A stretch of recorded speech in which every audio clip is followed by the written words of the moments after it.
Em outubro de 2008, aconteceu o sequestro em cárcere privado mais longo da história de São Paulo. Você sabe de quem eu estou falando? Pois é, ela mesma, Eloá Cristina, a menina que ficou mais de 100 horas em cárcere privado antes de ser assassinada. Mas quem realmente matou Eloá? É isso que iremos descobrir no Me Conta de hoje.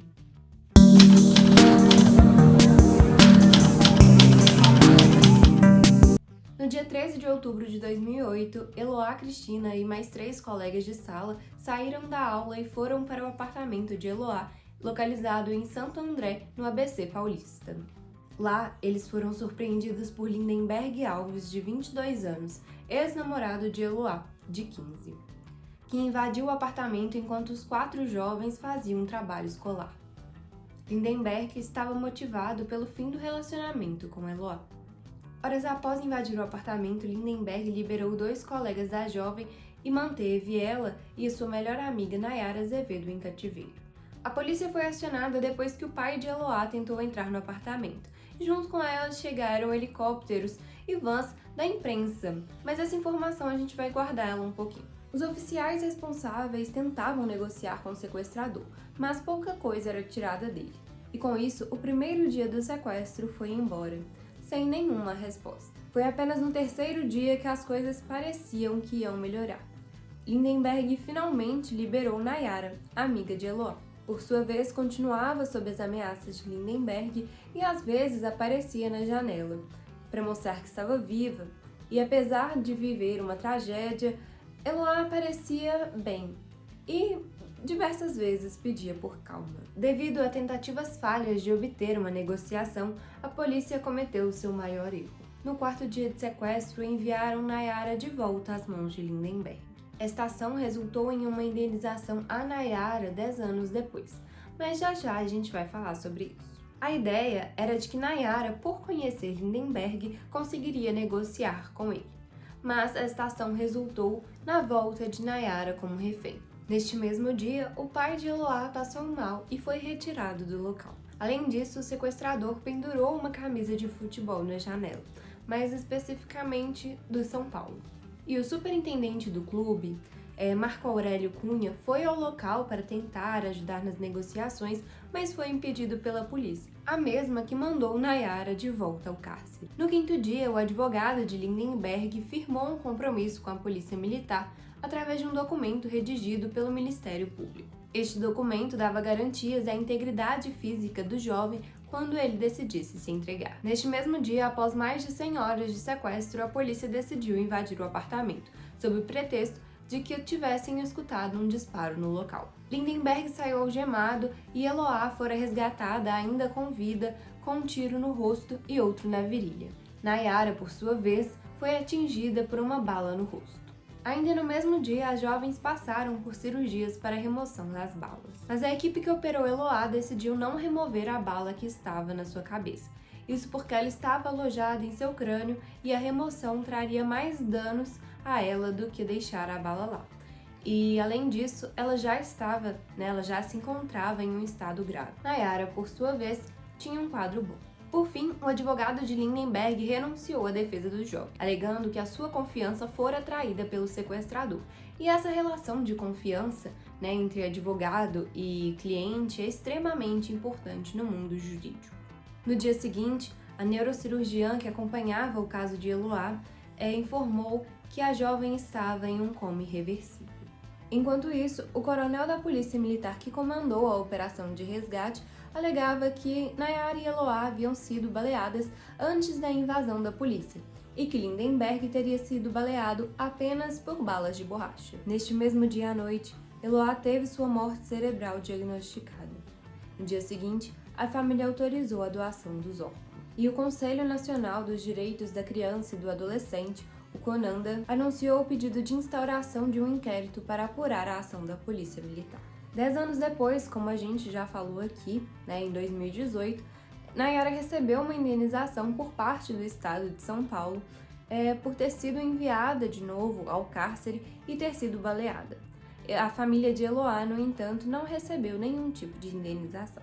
Em um de seus depoimentos, Nayara afirmou que durante o primeiro tempo em que esteve no apartamento, Lindenberg realizou disparos contra o negociador, contra pessoas que estavam ali ao redor do prédio, outra contra o computador de Eloá e 2 no banheiro.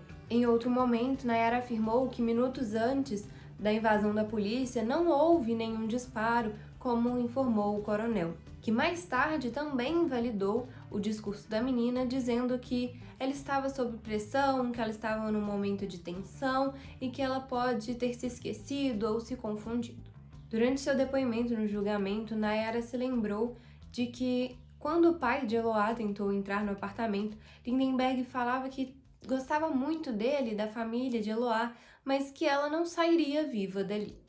Nayara também revelou que Lindenberg tinha momentos de instabilidade e que inclusive tentou fazer Nayara sair do apartamento, mas que ela prezava pela vida da amiga e que por isso tentou o máximo possível continuar com a amiga. Ela também contou que desde o início, desde que chegou ao apartamento, Lindenberg batia em Eloá e que quando ela retornou ao apartamento, Eloá estava bastante machucada e disse que apanhou a noite inteira de Lindenberg e que em diversos momentos Eloá pedia para que ele acabasse com tudo aquilo, que se ele realmente fosse matar ela, que matasse de uma vez e que, deixasse aquilo tudo acabar. Nayara revelou 2 informações extremamente importantes e que só ela poderia revelar. A primeira era que na sexta-feira, antes da invasão da polícia, Lindenberg alegou que deixaria as 2 saírem vivas, mas que ele não sairia vivo dali. Mas a polícia invadiu o apartamento alegando ter ocorrido um disparo e Nayara, no seu depoimento, negou isso daí. Ela disse que elas só foram baleadas depois que a polícia invadiu o local. A ação da polícia durante todo o processo foi duramente criticada por especialistas, que alegaram que inclusive o momento da invasão foi inapropriado e que Nayara jamais deveria ter voltado ao local e ter sido colocado novamente em risco. E a segunda informação, e talvez a mais importante delas, foi a de que Lindenberg acompanhou a cobertura da mídia pela televisão da sala, inclusive começou a se vangloriar por isso. E é nesse momento que nós vamos falar sobre o que a gente começou a falar lá atrás, que foi a chegada da mídia ao local. Durante todo o sequestro e o longo processo de negociação, as emissoras não só acompanhavam o caso, como também divulgavam em tempo real o que era dito e o que acontecia. Ou seja, todos os passos da polícia foram divulgados pela mídia em tempo real. E como Nayara mesmo disse, Lindenberg acompanhou tudo pela televisão. Inclusive, uma jornalista, você deve se lembrar, chegou a telefonar e fazer uma entrevista com ele ao vivo, enquanto o sequestro estava acontecendo. Quer dizer, uma atitude um tanto quanto irresponsável. Eu não consigo arrumar uma palavra para descrever o quão grave foi essa atitude. Não sei se partiu dela, não sei se partiu de um superior, não sei o que aconteceu, mas foi extremamente grave, extremamente irresponsável, até mesmo porque o papel do jornalista não é intervir na situação, não é tentar ajudar a resolver a situação. O papel do jornalista é informar, é noticiar. É claro que existem momentos em que o lado do ser humano vai falar mais alto. Você não vai deixar de salvar, por exemplo, uma pessoa que está se afogando para noticiar que uma pessoa está se afogando. Mas esse não era o caso. Tinham pessoas qualificadas e que eram responsáveis por esse tipo de situação agindo. Não era dever de nenhum jornalista interferir naquele momento, nas negociações ou no que fosse, e muito menos dar palco para um sequestrador. E dar palco para um sequestrador enquanto o sequestro ainda estava sendo realizado. Vocês têm noção do quão irresponsável isso foi? E não vem me falar que, porque todas as emissoras estavam divulgando as informações, que você tinha que divulgar também, não? Porque isso também importa. As informações foram divulgadas de forma extremamente aleatórias, como se não significasse nada. Foi ridículo. Foi ridículo. Eu, como jornalista, me envergonho de como a mídia agiu naquele momento. Eles deram de bandeja para o Lindenberg a ação da polícia, todos os passos da polícia. E isso com certeza atrapalhou as negociações. O Lindenberg, como a própria Nayara disse, estava gostando de ser atenção. Ele estava gostando de estar ali na televisão. O assunto do momento, para quem viveu e acompanhou o caso na época, era esse.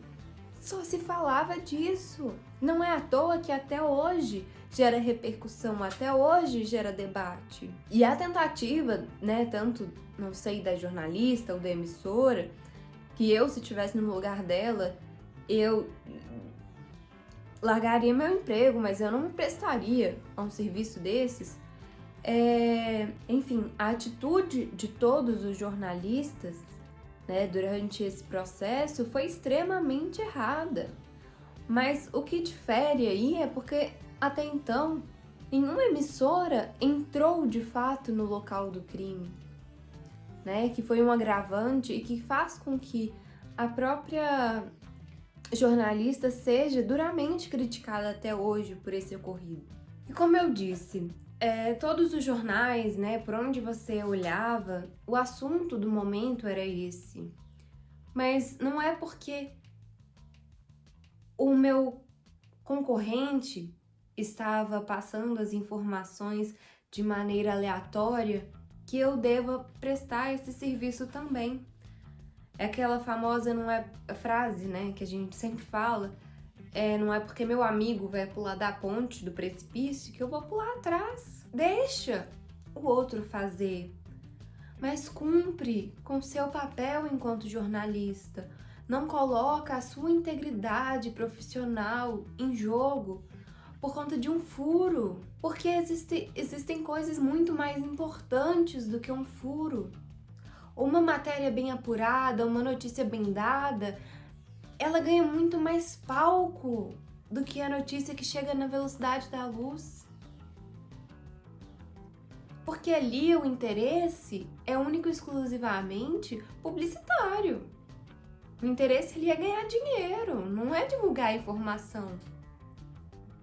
Tanto é que vários itens do código de ética, né, do jornalista foi descumprido. Não só por essa jornalista e essa emissora, como por todas as outras. Se você não sabe, é obrigação do jornalista preservar a fonte, preservar a identidade da pessoa que está ali sob ameaça. E no momento, a Eloá era a fonte. A Eloá era a pessoa que estava sendo ameaçada. E ela estava sendo ameaçada ao vivo. E não só foi ameaçada, como ela também ela teve sua imagem explorada pela televisão. Ela teve seu sofrimento explorado de uma forma completamente irresponsável.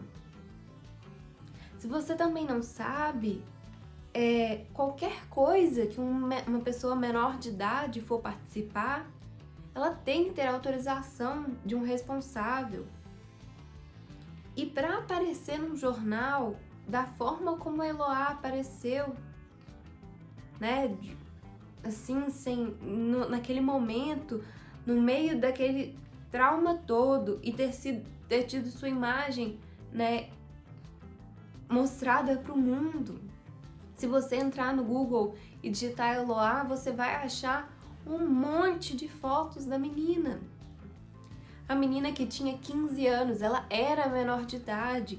A veiculação da sua imagem era extremamente proibida. Ela era vítima, mas não importa, ela estava em uma situação de extrema vulnerabilidade. E mesmo que não tivesse, eu quero ver qual é a mídia, qual é a emissora, qual o jornalista que tem a autorização dos pais da Eloá para ter veiculado o rosto dela. Ela era menor de idade. E se você tiver um mínimo de compaixão e de respeito pelo código de ética ao qual você se propôs, né, seguir quando você decidiu ser jornalista, você jamais teria vinculado a imagem dela. Ainda mais veiculado o caso da forma como a mídia veiculou, e interferido em diversos momentos, como no caso da jornalista que ligou para o Lindenberg durante o sequestro. Eu poderia citar diversos artigos do Código de Ética que os jornalistas descumpriram, mas esse vídeo ficaria um tanto quanto chato. Eu já me empolguei um pouco aqui para falar sobre isso, porque me revolta muito. Eu, enquanto estudante de jornalismo, né, eu ainda não me formei,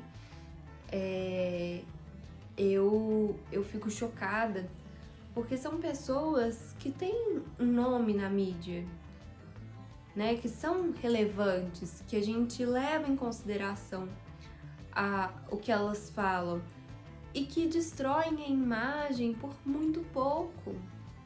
Por muito pouco.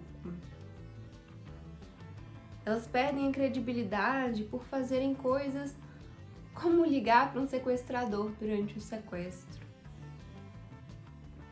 Ou por simplesmente divulgar de uma forma tão errada como eles divulgaram o caso da Eloá.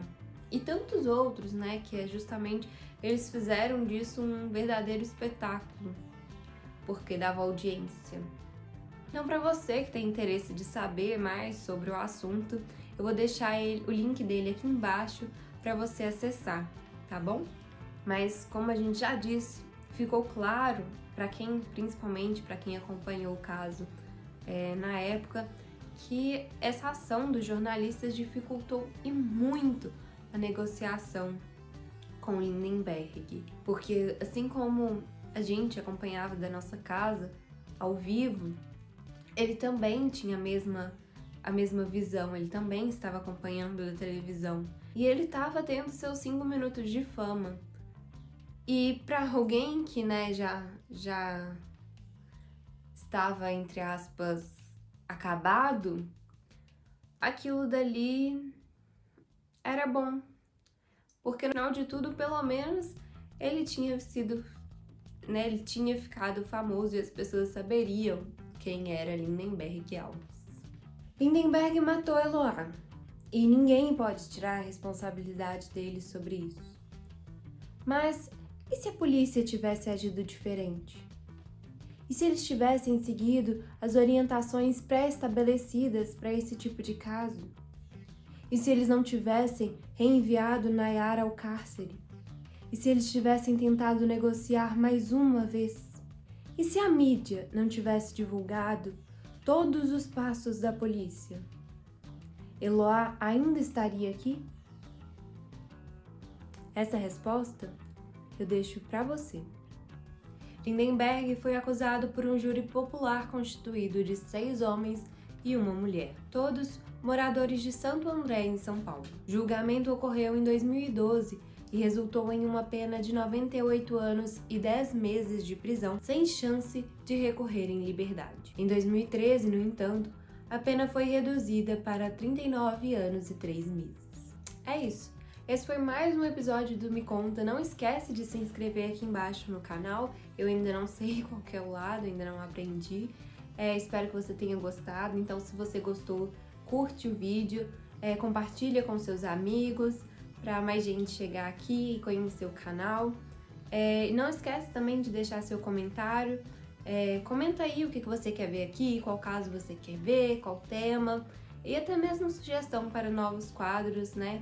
Quem sabe aí futuramente a gente não acrescente mais coisas aqui. Não esquece também de ativar as notificações para você não perder nenhum vídeo. É isso. Até a próxima, né? Até semana que vem. Fui!